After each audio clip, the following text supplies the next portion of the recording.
Welcome back. We're in the top eight. Yeah, top eight, everybody. Woohoo! So what's interesting is number nine's Pittsburgh and number eight's Washington, because of course, in points percentage terms, 607 for Washington. That's ninth. Pittsburgh eighth in the points percentage from 2017, 2018 until now.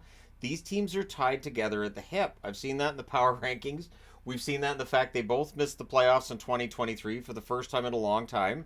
And they both have generational superstars, one with Ovechkin and the other with Crosby, who were drafted in back to back years. Pittsburgh and Washington, amazing. Not only that, but 2016 and 2017, your Stanley Cup champions are Pittsburgh, and 2018, it's Washington. So I find that weird. I can't think of another two teams in the league that are as attached at the hip as they are. That being said, Washington, it's been quite the run for them in the power rankings. They're averaging out to 11.13. They reached number one a bunch of times in 2019, 2020. Strong regular season for them there. Outside of that, their numbers this year have been all right. The average is off. So the way that the average is in this one, she's clearly pulled that average from a different one because they do not have an average of 7.33 this year. Just going out on a limb. I think where it's got their highest at 11 twice and their lowest at 31 once. And again, I'm not going to go to my wife and say, no, we need all these fixed, because the amount of stress that all of this has put on her is a lot. It's a lot to go through in 32 different charts and everything. I thank her for putting these out. So they've spent 69 weeks in the top row. Don't laugh. 52 weeks in the second row, 28 weeks in the third row, and only 8 in the bottom row. So they do not go into the bottom row very often. More often than Pittsburgh, apparently. But in the average, they still end up higher than Pittsburgh. So you can see that their numbers, they were getting better, and then it just sort of fell off. And I was bewildered at how they were getting better, because they still weren't scoring enough goals and they weren't getting enough shots. So their current spot in the power rankings is 21st. Which, yeah, and again, January 27th, those power rankings come out tomorrow, and so I expect they'll be lower than 21st in tomorrow's power rankings. I think it'd be kind of a minor miracle if they're not. This is a team that's just had its struggles, which makes some sense. It does feel like their window, much like Pittsburgh, who I just talked about, that their window is likely closed. That being said, their top scorer over this period in time, of course, is Alex Ovechkin. 469 games, 272 goals, 207 assists, 479 points. But he only has 8 goals this season. And there hasn't really been a sign of Ovechkin returning to his normal self. I know earlier in the year he got an empty netter, and people were like, is this going to get him going? And it felt like that was the first time I had ever heard that about Alex Ovechkin. We never saw any sign up until this year that he was aging, and this year he just looks older. It happens. Every player ages, and you see their stats kind of fall off towards the end of their career. Sometimes it's injury related, and sometimes it's just you're older. You're a little bit slower. You can't take the shots the same as you did before. I know when I play street hockey now, I try not to think about how I played it when I was a teenager, because when I was a teenager, I was voracious. I was really, really tough to beat defensively. And now, not so much, because I'm no longer a teenager. That may surprise people, but yeah, you can't do the things you used to do.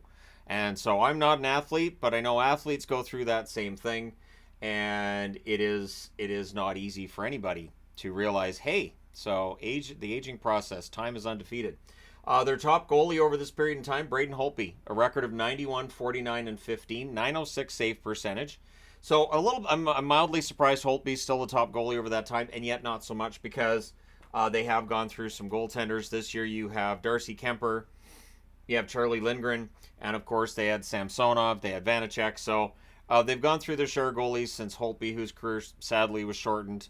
And boy, could they ever use a Holtby in his prime in their net right now.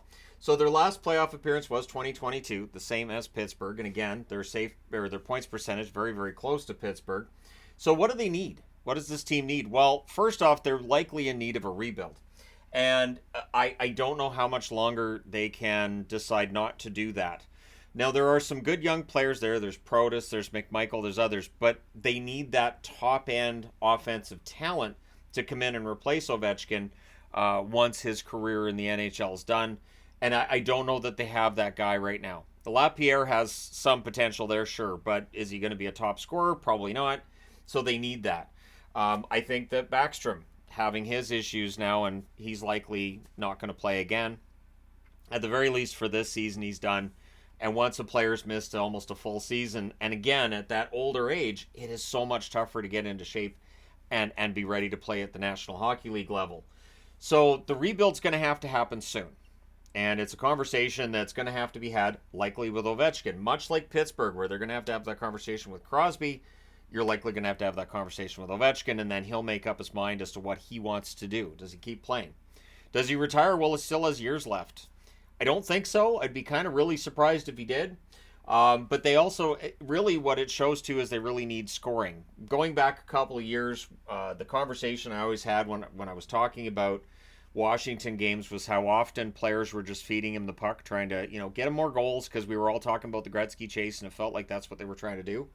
And now they don't really have that option. So TJ Oshie's had a good run recently, but you still need that scoring. You need more scoring. So either they pick up more goal scorers, and I'm not sure how you do that at the trade deadline with the deadline the way that it is and the cap situation being as it is around all the NHL teams.